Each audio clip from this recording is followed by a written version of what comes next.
नमस्कार विद्यार्थी मित्रांनो. चला तर आज आपण पोलीस शिपाई भरती, पोलीस शिपाई चालक भरती, बॅट्समन भरती, सशस्त्र पोलीस शिपाई भरती आणि कारागृह शिपाई भरती 2024-25 करता उमेदवारांच्या महत्त्वाच्या सूचना आलेल्या आहेत. त्याच्या संदर्भातला डिटेल व्हिडिओ मी तुमच्यासाठी घेऊन आलेले आहे. तर व्हिडिओला सुरू करण्याच्या आधी तुम्ही जर आपल्या चॅनलवर नवीन असाल तर आपल्या चॅनलला सबस्क्राईब करा आणि व्हिडिओला लाईक करायला विसरू नका. हे जे पोलीस भरती 2024-25 आहे त्याच्या संदर्भातले सर्व इन्स्ट्रक्शन जे आहेत याच्यासाठी लागणारी शैक्षणिक पात्रता काय आहे, वयोमर्यादा काय आहे, मार्क्स कसे असणार आहेत, लेखी कशी असणार आहे, मैदानी चाचणी काय असणार आहे, याची संपूर्ण माहिती तुम्हाला आजच्या या व्हिडिओच्या माध्यमातून मी देणार आहे. तर ही जी भरती प्रक्रिया असणार आहे 2024-25 तर त्याच्यासाठीचं हे महत्त्वाचं अपडेट आहे. तर तुम्ही बघू शकता अर्ज करायला सुरुवात होणार आहे 29 ऑक्टोबर 2025 पासून. अर्ज करायची शेवटची तारीख असणार आहे 30 नोव्हेंबर 2025. ऑनलाईन पद्धतीने तुम्हाला अर्ज करता येणार आहे. तर अर्ज करण्यासाठी परीक्षा शुल्क जे आहे तर ते लागणार आहे. खुल्या प्रवर्गातून असाल तर 450 आहे. पोलीस शिपाईसाठी पण 450 आहे. पोलीस शिपाई चालकसाठी पण 450 आहे. सशस्त्र पोलीस शिपाईसाठी पण 450 आहे. बॅट्समन असाल तर 450 आहे आणि कारागृहासाठी जर अर्ज करायचा असेल तरी पण 450 रुपये परीक्षा शुल्क आकारलं जाणार आहे. आणि मागास प्रवर्गातून असाल मग तुम्ही OBC असाल, SC ST असाल, किंवा इतर कॅटेगरीमधून असाल VGA-NT किंवा मग अदर कॅटेगरीमधनं तर तुम्हाला 350 रुपये परीक्षा शुल्क जे आहे ते प्रत्येक फॉर्मसाठी आकारलं जाणार आहे. प्रत्येक विद्यार्थी जो आहे तर ते एका पदासाठी एकच अर्ज करू शकतो आहे. कुठल्याही जिल्ह्यामध्ये करा, परंतु तुम्ही कुठल्याही जिल्ह्यामध्ये एका पदासाठी फक्त एकच अर्ज करण्यासाठी जे आहे तर उमेदवार जो आहे तो पात्र असणार आहे. पोलीस भरती 2025 ही महाराष्ट्र राज्यातील पोलीस दलातील विविध घटकात पोलीस शिपाई चालक, बॅट्समन, राज्य राखीव पोलीस दल, सशस्त्र पोलीस दल, शिपाई कारागृह, पोलीस शिपाई संवर्गात जी भरती प्रक्रिया आहे 31/12/2025 अखेरपर्यंत रिक्त झालेल्या पदांची गणना करून जाहीर करण्यात आलेली आहे. सदरची रिक्त भरती जी आहे सामाजिक आरक्षणांतर्गत मागील अनुशेष बिंदू नामावलीनुसार निश्चित करण्यात आलेली आहे. तर पोलीस भरती 2025च्या प्रक्रियेत तयार करण्यात आलेल्या निवड यादीतील उमेदवारांची निवड तात्पुरती असेल. निवड यादीमध्ये नावांचा समावेश झाला म्हणून नियुक्तीचा हक्क प्राप्त झाला आहे असं उमेदवाराने समजू नये याचं इथं इन्स्ट्रक्शन देण्यात आले. तर मग अर्ज करण्यासाठी तुम्हाला डॉक्युमेंट म्हणजे कागदपत्र कुठले कुठले लागणार आहेत ते आता आपण पाहणार आहोत. पोलीस भरतीचा किंवा सशस्त्र पोलीस शिपाई भरती, सशस्त्र पोलीस शिपाई भरतीनंतर कारागृह भरती, बॅट्समन भरती किंवा तुम्ही जो आहे चालक भरतीसाठी कुठले कुठले डॉक्युमेंट लागणार आहेत ते सविस्तर आपण पाहणार आहोत. तर आता पाहणार आहोत SC ST म्हणजे तुमचं 10वी-12वीचं उत्तीर्ण प्रमाणपत्र लागणार आहे. त्यानंतर जन्माचा दाखला लागणार आहे. आदिवासी प्रमाणपत्र म्हणजे डोमेसाईल सर्टिफिकेट लागणार आहे. जातीचं प्रमाणपत्र लागणार आहे. जात वैधता प्रमाणपत्र लागणार आहे. संगणक परीक्षा उत्तीर्ण म्हणजे MSCIT परीक्षा पात्र असल्याचं प्रमाणपत्र तुमच्याकडे लागणार आहे. खेळाडू उमेदवार असेल तर त्याचं प्रमाणपत्र लागणार आहे. नॉन क्रिमिनल गटात मोडत असाल तर VGA, भटक्या जमाती ब, भटक्या जमाती क, भटक्या जमाती ड, विमाप्र असाल, इतर मागासवर्ग असाल, CBC असाल, EWS प्रवर्गातील पुरुष महिला उमेदवार आरक्षित असलेल्या पदांकरिता निवडीकरिता दावा करू इच्छित असणाऱ्या उमेदवारांना त्यांचं जे प्रमाणपत्र आहे शासन निर्णयानुसार दिलेलं ते तुमच्याकडे असणं आवश्यक आहे. माजी सैनिक तर डिस्चार्ज प्रमाणपत्र, गृहरक्षक दलासाठी आवश्यक कागदपत्र जे आहेत ते तुम्हाला द्यावे लागणार आहे. तर प्रकल्पग्रस्त असेल तर त्याचं प्रमाणपत्र, भूकंपग्रस्तमधून अर्ज करायचा असेल तर त्याचं प्रमाणपत्र, पोलीस पाल्य असेल तर त्याचं प्रमाणपत्र, अनाथाबाबतचं प्रमाणपत्र, अंशकालीन प्रमाणपत्र, EWS प्रमाणपत्र, SCBCचं प्रमाणपत्र आणि NCC प्रमाणपत्र असेल तर ते तुम्हाला जोडायचं आहे. तर NCCचे जे 5 गुण आहेत ते तुम्हाला दिले जातात. NCCमध्ये जे टाईप असतात तर ABC त्यानुसार जे आहे तर गुणांची तुम्हाला ॲडिशन जे आहे तर ते तुमच्या फायनल सिलेक्शनमध्ये केली जाते. जर तुमच्याकडे NCC असेल तर तुम्ही NCCसाठी अप्लाय करू शकता. त्यानंतर आहे पोलीस शिपाई घटकासाठी जे आहे तर पोलीस शिपाई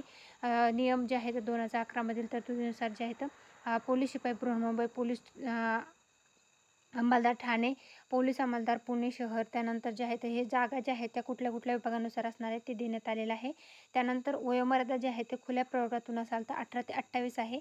मागास प्रवर्गातून असाल अनुसूचित जाती, अनुसूचित जमाती, विभक्त जाती भटक्या जमाती ब, भटक्या जमाती क, भटक्या जमाती ड, विमाप्र असाल, इतर मागासवर्गामधून असाल, EWS मधून असाल किंवा SCBCमधून असाल तर 18 ते 33 वर्ष वयापर्यंत तुम्हाला अर्ज करता येतो. त्यानंतर प्रकल्पग्रस्त उमेदवार असाल तर 18 ते 45 वर्षापर्यंत, भूकंपग्रस्त असाल तर 18 ते 45 आहे. माजी सैनिक उमेदवार असाल तर 18 ते सशस्त्र पोलीस दलातील 3 वर्षाचा कालावधी गणण्यात येणार आहे. पदवीधर अंशकालीन असाल तर 18 ते 55 वर्षापर्यंत, अनाथ असाल तर 18 ते 33 वर्ष वयापर्यंत तुम्हाला अर्ज करता येतो. महिला उमेदवार जे आहेत ते 18 ते 28 आणि खुल्या प्रवर्गातून असाल तर 18 ते 28 आहे. मागास प्रवर्गातून असाल तर 18 ते 33 आहे.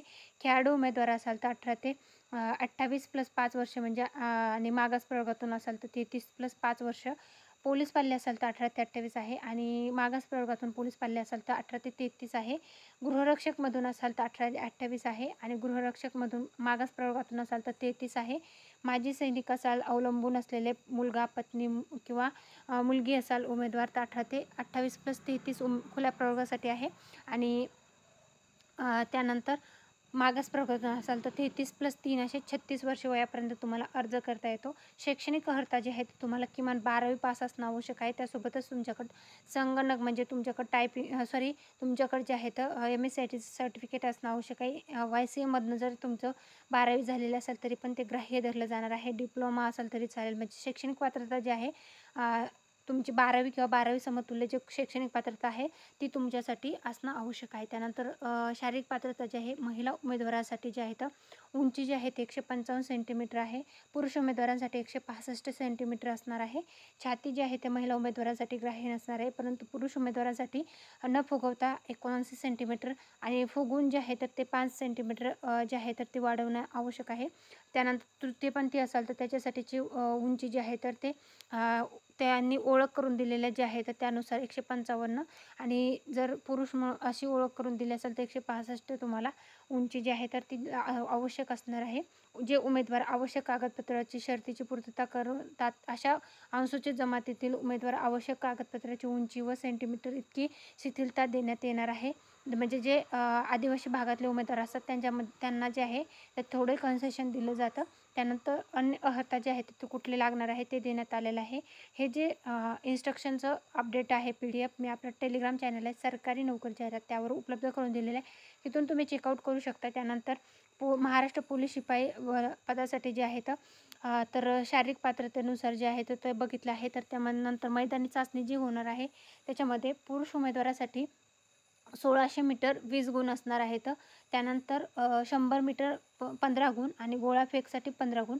तर महिला उमेदवारासाठी 800 मीटर 20 गुण. त्यानंतर गोळाफेक जे आहे ते 15 गुण आणि 100 मीटर 15 गुण असे 50 गुण जे आहेत ते मैदानी चाचणीचे असणार आहेत. तर तृतीयपंथी उमेदवार असाल तर त्यांना पण 50 गुण जे आहेत ते मैदानी चाचणीचे असणार आहेत. पण त्याच्यामध्ये त्यांना देण्यात आलेलं आहे सेम जे आहेत 1600 मीटर पुरुष उमेदवार म्हणून ओळख करून दिली असेल तर त्यांना पण 1600 मीटर 100 मीटर आणि गोळाफेक आहे. महिला अशी ओळख करून दिली असेल तर 800 मीटर 100 मीटर आणि गोळाफेक अशी असणार आहे. लेखी परीक्षा जी आहे तर ती तुम्हाला 1:10 याप्रमाणे लेखी परीक्षेसाठी जे आहे ते पात्र ग्राह्य धरलं जाणार आहे आणि त्याच्यामध्ये जे आहे तर उमेदवाराला लेखी परीक्षेमध्ये किमान 40% गुण मिळवणे अनिवार्य असणार आहे आणि तुम्हाला जे 50 गुण जे आहेत त्याच्यामध्ये 1:10 याप्रमाणे बोलवण्यात येणार आहे. लेखी चाचणीचा कालावधी जे आहे 90 मिनिटाचा असणार आहे म्हणजे 1.5 तास तुम्हाला असणार आहे आणि त्याच्यामध्ये अभ्यासक्रम जो आहे तर अंकगणित, सामान्य व चालू घडामोडी, बुद्धिमत्ता चाचणी आणि मराठी व्याकरण या घटकावर तुम्हाला प्रश्न विचारले जातात. त्यानंतर पोलीस शिपाई चालकसाठी अर्ज करणार असाल तर तुम्हाला कुठल्या कुठल्या जिल्ह्यामधून जाहिरात म्हणजे जागा आहेत ते देण्यात आलेलं आहे. जिल्ह्यांची नावं देण्यात आलेली आहेत. त्यानंतर तुम्हाला इथं लायसन जे आहे तर ते कंपल्सरी असणार आहे. वयोमर्यादा जी आहे तर ती देण्यात आलेली आहे. वयोमर्यादामध्ये जास्त काही चेंजेस नाही आहेत. परंतु तुम्हाला पोलीस चालकसाठी अर्ज करायचा असेल तर तुम्हाला चालकसाठीचं जो वाहन परवाना आहे जड वाहन चालवण्याचा तर ते तुम्हाला लागणार आहे. तर त्यानंतर तुम्हाला इथे डिटेलमध्ये देण्यात आले आहे. परंतु याच्यामध्ये जे आहे तर पोलीस चालकसाठी मैदानी चाचणीमध्ये जे आहे थोडीशी शिथिलता आहे. कारण की त्यांना 100 मीटर जो आहे तर तो इव्हेंट नसतो. त्यांना म्हणजे 1600 मीटर 30 गुणासाठी आणि गोळाफेक जे आहे ते 20 गुणासाठी असतं. महिलांसाठी जे आहे तर 800 मीटर 30 गुणासाठी आणि गोळाफेक 20 गुणांसाठी असतं आणि तृतीयपंथीमधून असेल तरी पण तसंच आहे. हलके वाहन चालवण्याचं जे चाचणी आहे ते 25 गुण आणि जीप प्रकारातील वाहन चालवण्याची जी चाचणी आहे त्याच्यासाठी 25 गुण असे 50 गुण जे आहे ते त्यांना दिले जातात आणि त्यानुसार जे आहे ते 1:10 याप्रमाणे जे आहेत उमेदवारांना जे आहे तर लेखी परीक्षेसाठी उपस्थित राहण्याकरता पात्र असतील असे बोलवण्यात येतं. तर वाहन चालवण्याचा जो हे आहे त्यानंतर अभ्यासक्रम देण्यात आलेला आहे. वाहन चालक म्हणजे पोलीस वाहन चालकसाठी अर्ज करायचा असेल तर अंकगणित, सामान्य व चालू घडामोडी, बुद्धिमत्ता चाचणी, मराठी व्याकरण आणि मोटार वाहन चालवण्याचं म्हणजे वाहतुकीचे नियम यावर 20 प्रश्न असतात.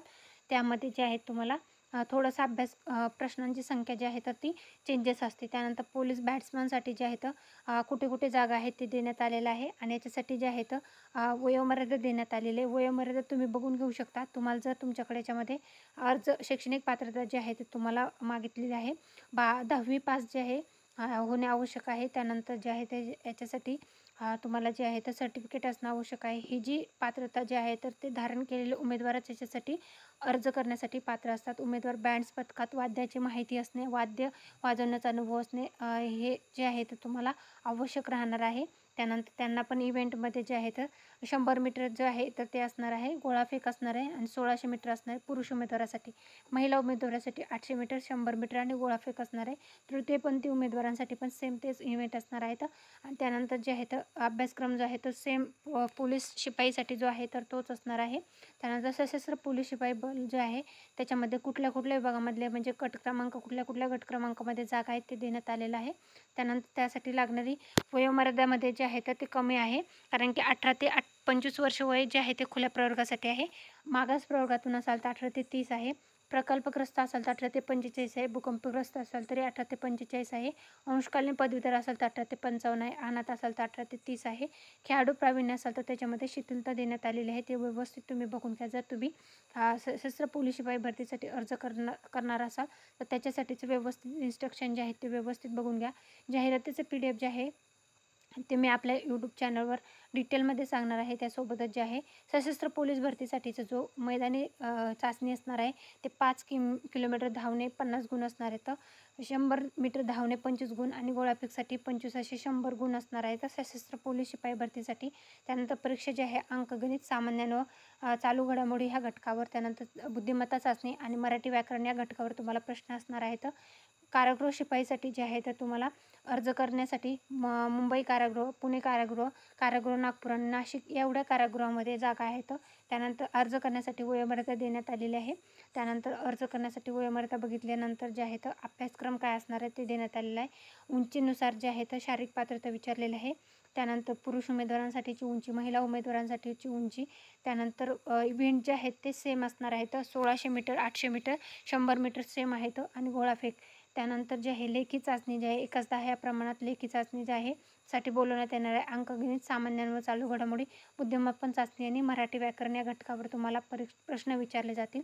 ही जी जाहिरात आहे पोलीस भरती 2024-25 साठीची त्या संदर्भातली ही सर्व इन्स्ट्रक्शन आहेत. याच्या व्यतिरिक्त तुम्हाला काही शंका असेल किंवा काही प्रश्न असतील तर कमेंटमध्ये नक्की विचारा. व्हिडिओ आवडल्यास व्हिडिओ लाईक करा, चॅनलला सबस्क्राईब करा आणि तुमच्या फ्रेंड्स फॅमिलीपर्यंत व्हिडिओची लिंकला शेअर करायला विसरू नका.